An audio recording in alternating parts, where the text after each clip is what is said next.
أعوذ بالله من الشيطان الرجيم بسم الله الرحمن الرحيم فأنبتنا به جنات وحب الحصيد صدق اللہ العظیم۔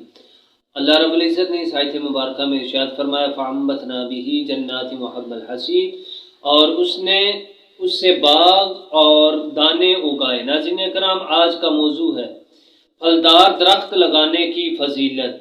پھلدار درخت لگانے کی فضیلت اس لیے بھی زیادہ ہے کہ اس سے مخلوق خدا کو نفع پہنچتا ہے، اور جو شخص مخلوق خدا کو نفع پہنچاتا ہے اللہ تعالیٰ کے نزدیک وہ پسندیدہ ترین شخص شمار ہوتا ہے۔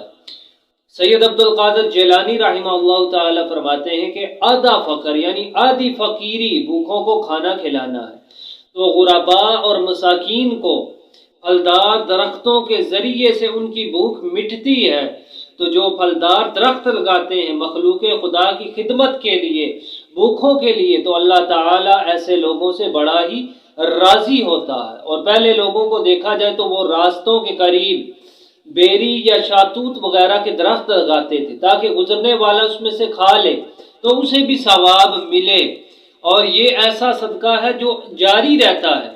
امام احمد رحمہ اللہ تعالی نے روایت کیا ہے کہ حضرت ابو ایوب انصاری رضی اللہ تعالی سے مروی ہے کہ نبی پاک صلی اللہ تعالی علیہ وآلہ وسلم نے ارشاد فرمایا کہ جو شخص پھلدار درخت لگاتا ہے تو آقا کریم علیہ السلام نے فرمایا کہ اس درخت پر جتنے پھل آتے ہیں اللہ تعالیٰ اسے اتنا ہی اجر عطا فرماتا ہے۔ اور دوسری روایت کے اندر ہے کہ نبی پاک صلی اللہ تعالی علیہ وآلہ وسلم نے ارشاد فرمایا کہ جو بندہ پھلدار درخت لگاتا ہے یا کاشت کرتا ہے تو پھر اس میں سے انسان، جانور یا کوئی پرندہ کھا لیتا ہے تو اسے صدقہ کرنے کا ثواب اللہ تعالیٰ عطا فرماتا ہے۔ اس سے بڑھ کر اس کے اور کیا چاہیے کہ اللہ تعالیٰ اسے صدقے کا اجر عطا فرما دیتا ہے۔ اور حضرت جابر بن عبداللہ رضی اللہ تعالیٰ عنہ فرماتے ہیں کہ جو بندہ بدھ والے دن پھلدار درخت لگائے اس پر پھر یہ پڑھے سبحان الباعث الوارث، یہ پڑھے تو وہ درخت بار آور ہو جاتا ہے، اس پر پھل آ جاتا ہے۔